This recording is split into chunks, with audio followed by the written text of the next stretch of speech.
And now it's time to look at the 3 dumb parts of the criminal justice system.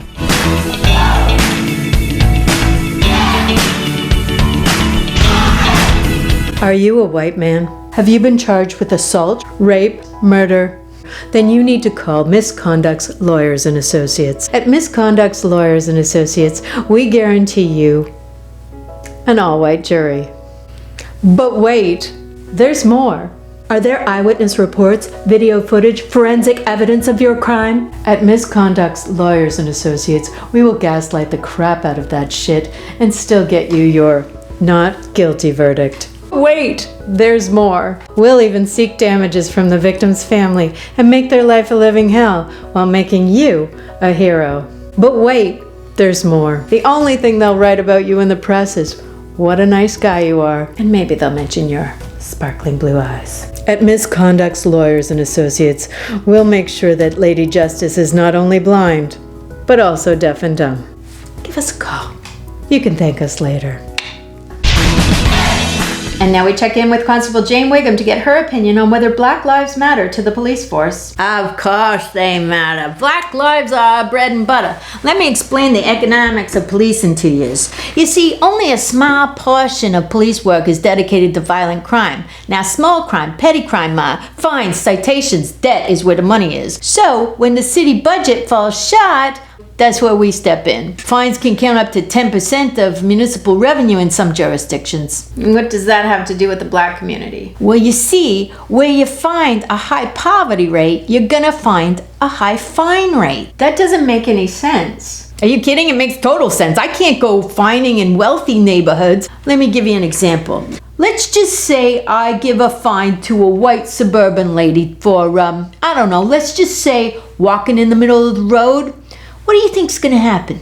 She would fight it? Exactly. We need to fine in communities that don't have the resources to hire fancy lawyers. Otherwise, that fine that was supposed to make money cost us. But if it's a poorer community, presumably they would have a harder time paying those fines. And here, my friend, is the magic of the judicial system. Okay, so let's just say I find someone for, running a stop sign, or too many vehicles on their yard, or maybe hanging a Yui.